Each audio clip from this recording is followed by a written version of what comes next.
அன்பான உறவுகளே, ஒரு ராஜா இருக்கிறாரு. அவரு எதிரி நாட்ட தாக்குறதுக்காக போறாரு.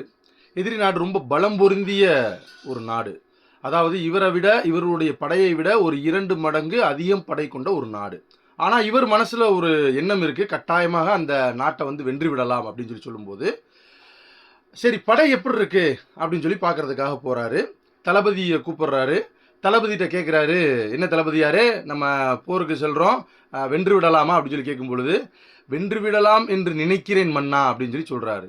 என்ன இவர் நினைக்கிறேன்ங்கிறது மாதிரி சொல்றாரு அப்படின்னு சொல்லிட்டு ராஜாவுக்கு ஒரே கவலையாகுது. உடனே மந்திரியை கூப்பிட்டு மந்திரிட்ட சொல்றாரு, "இப்படி இந்த மாதிரியான ஒரு பதிலை நான் தளபதிட்ட இருந்து எதிர்பார்க்கலையேன்னு சொல்லும்போது, அந்த மந்திரி ராஜாவினுடைய காதுல ஒரு ரகசியத்தை சொல்றாரு. சரி அப்படின்னு சொல்லிட்டு இவரும் ஒரு சந்தோஷமாயி படையை வழிநடத்தி கொண்டு போயிட்டு இருக்கிறாரு. போய்கிட்டு இருக்கக்கூடிய வழியில ஒரு துறவிய சந்திக்கிறாங்க. சந்திச்சு ராஜா ஒரு மரியாதை நிமித்தமா அந்த துறவிட்ட போய் பேசுறாரு. பேசுனதுக்கு பின்னாடி படை வீரர்களை நோக்கி ஒரு புன்முறுவலோட வர்றாரு. "நான் ஒரு சக்தி வாய்ந்த துறவிய பார்த்தேன்.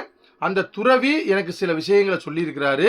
அது மட்டும் இல்ல, ஒரு சக்தி வாய்ந்த ஒரு நாணயத்தை கொடுத்து, இந்த நாணயத்தை நீ சுண்டும் பொழுது அதுல தலை விழுந்துச்சு அப்படின்னு சொன்னா உன்னுடைய விதி வெற்றி பெறுறது மட்டும்தான். அல்லது தலைக்கு மாற்றமா இன்னொரு பக்கம் விழுந்துச்சுன்னு சொன்னா நீ கட்டாயமாக உன்னுடைய விதியின்படி தோற்று விடுவ அப்படின்னு சொல்றாரு. சரின்னு சொல்லிட்டு போர் வீரர்களும் அதுக்கான ஒரு எதிர்பார்ப்போட, "சரிங்க ராஜா, நீங்க அந்த நாணயத்தை கொஞ்சம் சுண்டுங்களேன்னு சொல்லும்போது இவர் நாணயத்தை சுண்டுறாரு. சுண்டி விழுகும் பொழுது எல்லாரும் ஆவலோட பார்க்குறாங்க. பார்த்தா தலை விழுந்திருக்குது.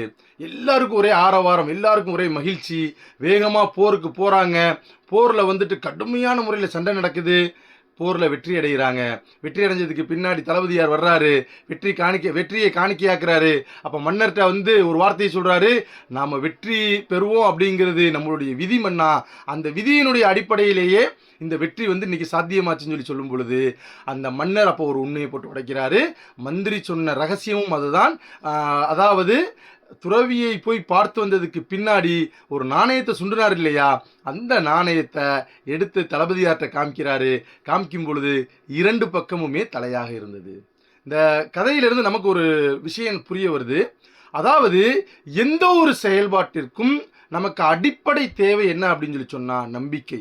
நம்பிக்கை அப்படிங்கிறதை விட தன்னம்பிக்கை அப்படிங்கிறது ஒருவனை எந்த காலத்திலும், எந்த நேரத்திலும், எந்த இடர்பாடிலும் வாழ வைக்கும் அப்படின்றது தான் இந்த கதையின் மூலமாக நமக்கு தெரிய வரக்கூடிய ஒரு செய்தி. நன்றி உறவுகளே.